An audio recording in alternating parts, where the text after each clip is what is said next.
মুসলমান করে ছেলে মেয়েরা, আব্বারা, তরুণেরা, হে নবীর প্রেমিকেরা, আল্লাহ পাক আদম নবীকে কলেমা দিয়েছিলেন লা ইলাহা ইল্লাল্লাহ। আদম সফিউল্লাহ রাসূলুল্লাহ বলে না, হযরত মুসা নবী কলেমা দিয়েছিলেন লা ইলাহা ইল্লাল্লাহ। মুসা কালিমুল্লাহ রাসূলুল্লাহ বলে না, হযরত ইব্রাহিম নবী নূহ নবীকে কলেমা দিয়েছিলেন লা ইলাহা ইল্লাল্লাহ। নূহ নবিউল্লাহ রাসূলুল্লাহ বলে না, আল্লাহ ঈসা নবীর কলেমা দিয়েছিলেন লা ইলাহা ইল্লাল্লাহ। ঈসা রূহুল্লাহ রাসূলুল্লাহ বলে না। হে জওয়ান যুবকেরা, আল্লাহ পাক আপনার আমার নবীর কত মাকাম খানা দিয়েছেন, আপনার আমার নবীর কলেমা দিয়েছেন লা ইলাহা ইল্লাল্লাহ মুহাম্মাদুর রাসূলুল্লাহ। আল্লাহ পাক আপনার আমার নবীর কত মাকাম দিয়েছেন, গোটা কোরআন শরীফ তন্ন তন্ন করে দেখেন। আল্লাহ তামাম নবীদের নাম ধরে ধরে ডেকেছে। হযরত মুসা নবীকে ইয়া মুসা বলে ডেকেছে, সুলাইমান নবীকে সুলাইমান নবী বলে ডেকেছে, দাউদ নবীকে দাউদ নবী বলে ডেকেছে, ঈসা নবীকে ইয়া ঈসা বলে ডেকেছে। আল্লাহ তামাম নবীদের নাম ধরে ধরে ডেকেছে। আল্লাহ আপনার আমার নবীর নাম ধরে ডাকে না, আপনার আমার নবীকে ইয়াসিন, তোহা, মুজাম্মিল, মুত্তাসির বলে ডেকেছে। হে জওয়ান যুবকেরা, আল্লাহ পাক আপনার আমার নবী 1.5 মিনিটের বাচ্চা ডান দিকে ভর দিয়ে সিজদায় চলে গেলেন। কি জানো মুখ থেকে বিড়বিড় করে বলে, মা জান আমিনা বলতে লাগে, আমি আমিনা কানটা মুখের কাছে নিয়ে চলে গেলাম।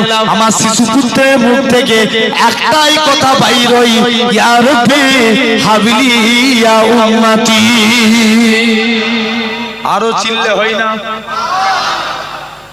আল্লাহ আমার উম্মত উম্মতির কি হবে? কোন নম্বর আলোচনা হলো? এক। 2 নাম্বার, নবী যখন রূহ কবজ হবে, জান কবজ হবে, আজরাইল ফেরেশতা নবীর বুকে হাত রেখেছে। আল্লাহ নবী বলছে, হে আজরাইল, মনে হয় যেন উহুদ পাহাড়টাকে তুমি আমার বুকে চাপিয়ে দিয়েছো। আজরাইল বলছে, হুজুর আপনার মতন এত আসানির সহিত আমি কারুর জান কবজ করি না। আল্লাহ নবী তৎক্ষণাৎ উম্মতের কথা বলেন, আজরাইল আমার উম্মতরা কত বুড়ো হবে, কত রোগাগ্রস্ত হবে, কত জয়ীফ হবে, কত বাচ্চা হবে, তাদের কত কষ্ট হবে। আজরাইল যাও, আমার সারা উম্মতের কষ্ট আমি মুহাম্মদ সাল্লাল্লাহু আলাইহি ওয়াসাল্লাম আমার বুকের মধ্যে দিয়ে দাও। 2 নম্বর,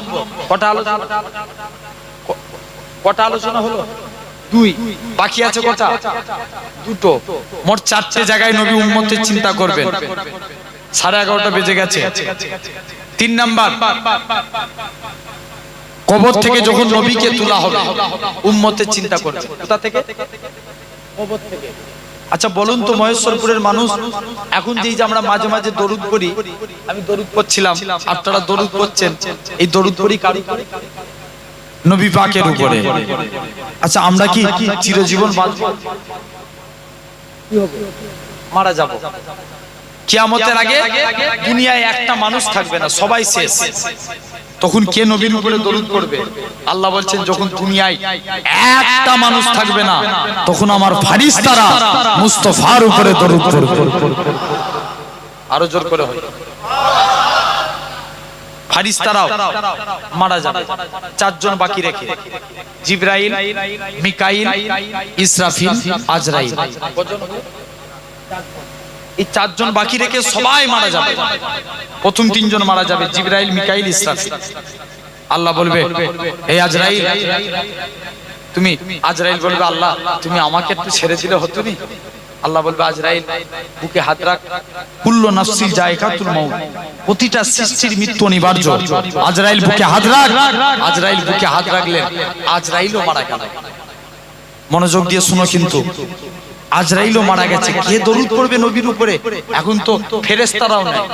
আল্লাহ বলছে, যখন দুনিয়ায় মানুষ নাই, জিন নাই, ফেরেশতা নাই, যখন দুনিয়ায় কেউ থাকবে না, দুনিয়া শেষ, তখন আমি আল্লাহ আরশে আজিম থেকে বসে বসে আমার হাবিবের উপরে দরুদ পড়ব। একবার বলি আল্লাহু আকবার, চিৎকার দিয়ে বলি আল্লাহ। এরপরে আবার 4 জন ফেরেশতাকে তৈরি করবে। আল্লাহ জিবরাইলকে ডেকে বলবে, জিবরাইল যাও আমার নবীকে কবর থেকে তুলো। কাকে তুলতে বলবে? জিবরাইল বলবে, আল্লাহ আমি মারা গিয়েছিলাম না, নবীর কবর কোথায় ভুলে গেছি। কে বলবে? জিবরাইল। আল্লাহ বলবে, যা মাটিকে জিজ্ঞেস কর, মানে জমিন, এই জমিন নবীর কবর কোথায়? জমিন বলবে, জিবরাইল আমিও বলতে পারবো না। কিয়ামতের আগে আল্লাহ আমি জমিনকে এমন উলটপালট করেছে, কে কোথায় কবরে চলে গেছে আমি জানি না। কিতাবে এক একটা কবর থেকে 70টা করে লাশ উঠবে। কটা করে? 70টা। যারা হাজী সাহেব আছে জিজ্ঞেস করে দেখবে, আল্লাহ রাসূলের কবর, বিলালের কবর 1000 মাইল ডিসটেন্স। তো কিয়ামতের দিনে নবীর পায়ের দিক থেকে বিলালকে তোলা বলবে, যাও বিলালকে তুলো। কোন বিলাল? কালো ছিল, এত কালো বলে কেউ হুজুরের সঙ্গে ঠিকমতো ভাবে মুসাফা করত না, মুআনাকা করত না, মনে খুব দুঃখ।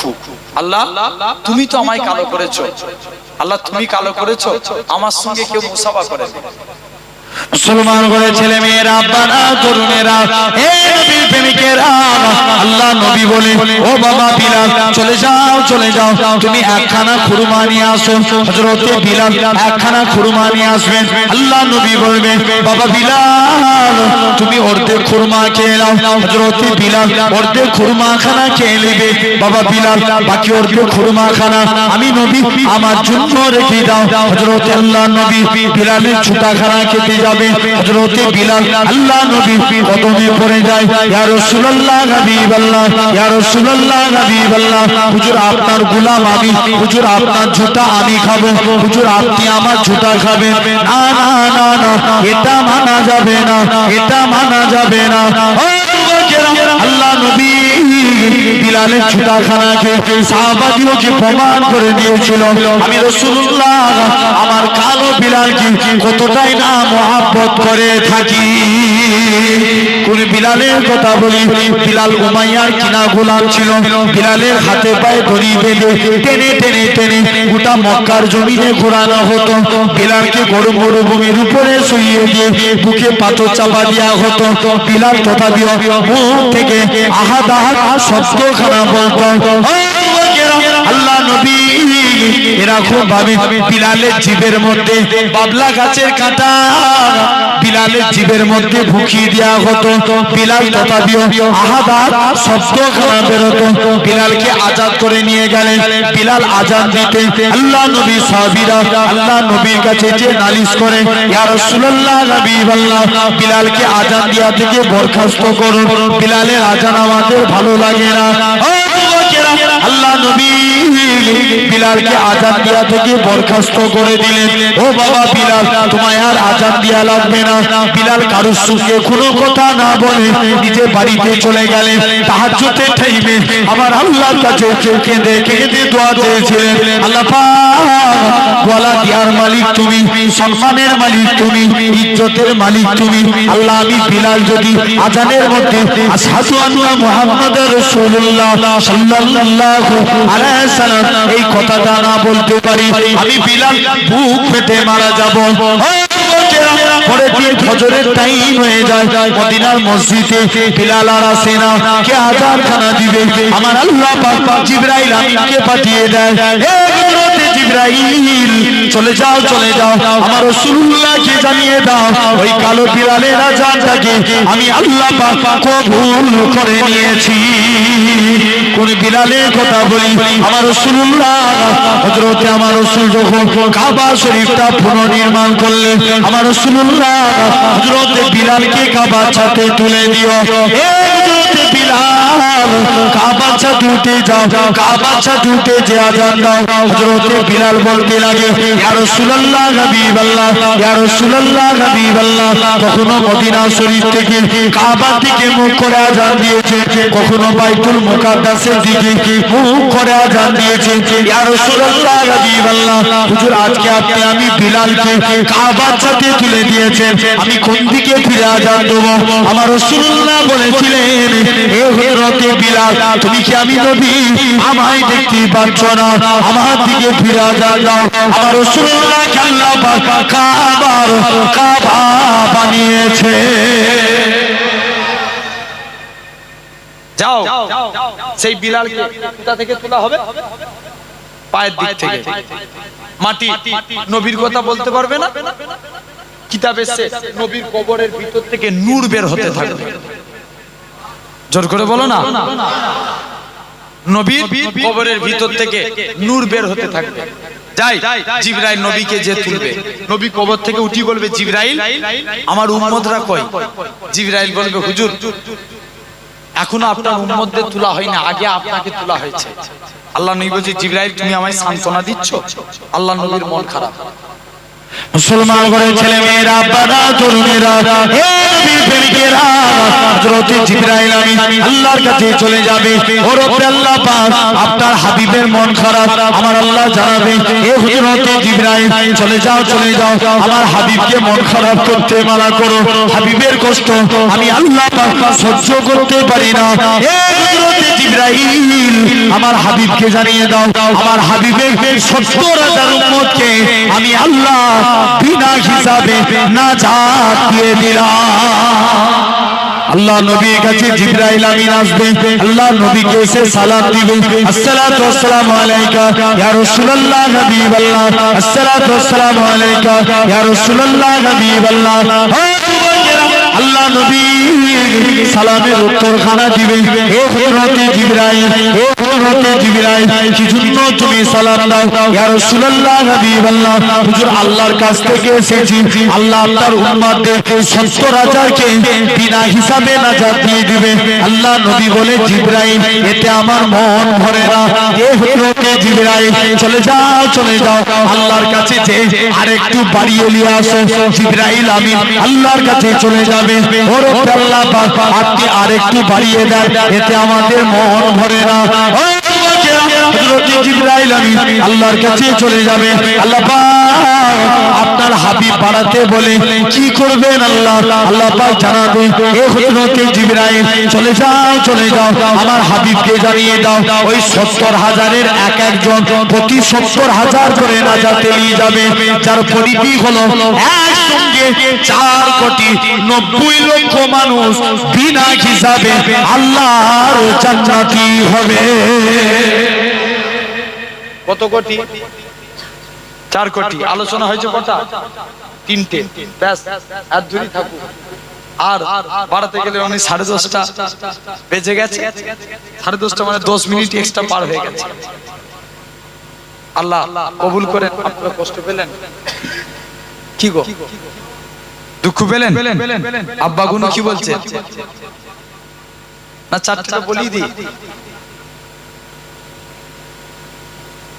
জেনে রেখে দেন বলে দিচ্ছি ৪র্থ নাম্বার নবী উম্মতের কথা ভাববেন কিয়ামতের দিন কিয়ামতের দিন দেখতে পাওয়া যাবে পূর্বের সমস্ত নবীর উম্মতদের যারা আগুনে পুড়বে তাদের চেহারা কালো হয়ে যাবে তাদের গলায় হাতে আগুনের বেড়ি পড়ানো হবে গলায় শিকল দেয়া হবে পায়ে চেন কিন্তু আমার আপনার নবীর উম্মতের চেহারা কালো হবে না হাতে আগুনের বেড়ি পড়াবে না গলায় শিকল দিবে না পায়ে চেন দিবে না আল্লাহ জিজ্ঞেস করবে এই মালিক ফেরেশতা জিজ্ঞেস করবে আল্লাহ এরা কারা আল্লাহ বলবে মালিক চুপ কর এরা আমার হাবিবের উম্মত জাহান্নামে কিয়ামতের দিন জাহান্নামের দিকে একটা চেয়ার জান্নাতের দিকে দুটো জান্নাতের দিকে কত দুটো বললাম জাহান্নামের দিকে একটা জান্নাতের দিকে দুটো আল্লাহ নবী জিবরাইলকে জিজ্ঞেস করবে জিবরাইল জাহান্নামের দিকে একটা জান্নাতের দিকে দুটো ব্যাপার কি মুসলমান ঘরে ছেলে মেয়েরা বাবা তরুণেরা হে নবীর প্রেমিকেরা হযরত জিবরাইল আমিন বলবে ইয়া রাসূলুল্লাহ হাবিবাল্লাহ ইয়া রাসূলুল্লাহ হাবিবাল্লাহ জাহান্নামের দিকে একটা চেয়ার এটা আপনার জন্য আপনার উম্মতগুলো গুনার জন্য যখন জাহান্নামের দিকে নিয়ে যাওয়া হবে হুজুর আপনি জাহান্নামের দিক থেকে আপনার উম্মতগুলোকে জাহান্নামে প্রবেশ করতে দিবেন না আপনার উম্মতগুলোকে জাহান্নামের দিক থেকে আল্লাহ জান্নাতের দিকে পাঠাবেন আর জান্নাতের দিকে দুটো চেয়ার আপনার দুটো দুটো নাতি নওশে রাসূল ইমামে হাসান হুসাইনের জন্য, কেননা আপনার দুটো নাতি ইমামে হাসান হুসাইন আপনার উম্মতগুলোকে সম্বর্ধনা দিয়ে আল্লাহর জান্নাতে প্রবেশ করাবে। তাহলে আমাদের ফ্যাসিলিটি অনেক আছে, শুধু একটু আমল করে যাব, বলি ইনশাআল্লাহ। মানার মতো নবীকে মানবো, কবুল করে নেবেন আল্লাহ। দেখতে পাওয়া যায় গোলাম হয়ে যায়, এমন গোলাম তৈরি হন। পারস্য সম্রাটের বিরুদ্ধে নবী একদিন কথা বলেছে, সব পারস্য সম্রাট একটা চিঠি লিখে নবীর বিরুদ্ধে, মুহাম্মদ তুমি মদিনা এসে বড় নেতা হয়ে গেছো, তোমার নেতাগিরি চলবে না, তোমার ইসলামকে মিটিয়ে দেবো, তোমার কোরআনকে জ্বালিয়ে দেবো।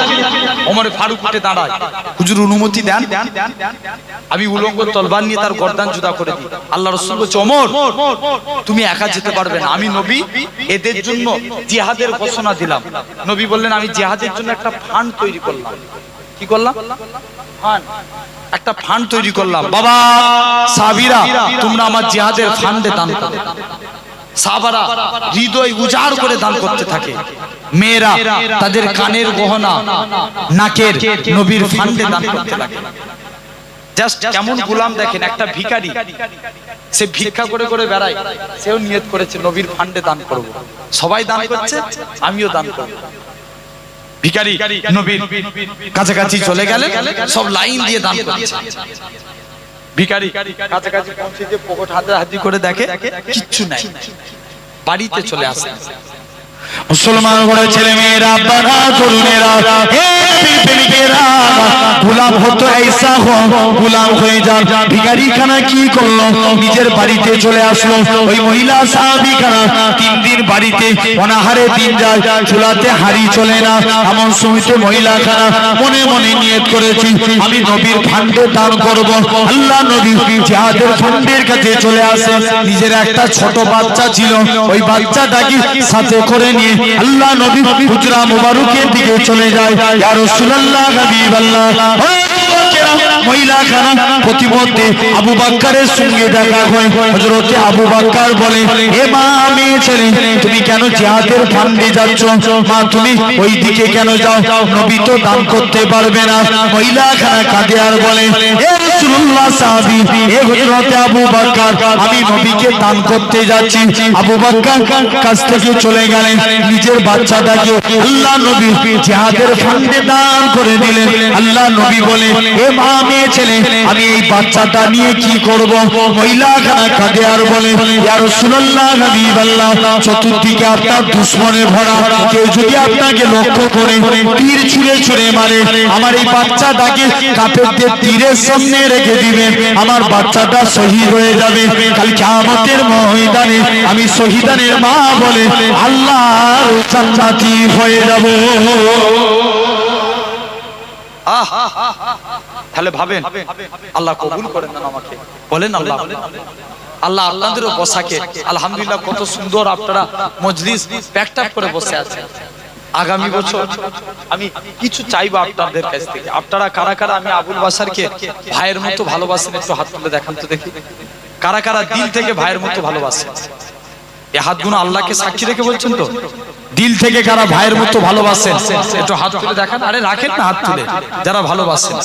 নারে তাকবীর, নারে তাকবীর।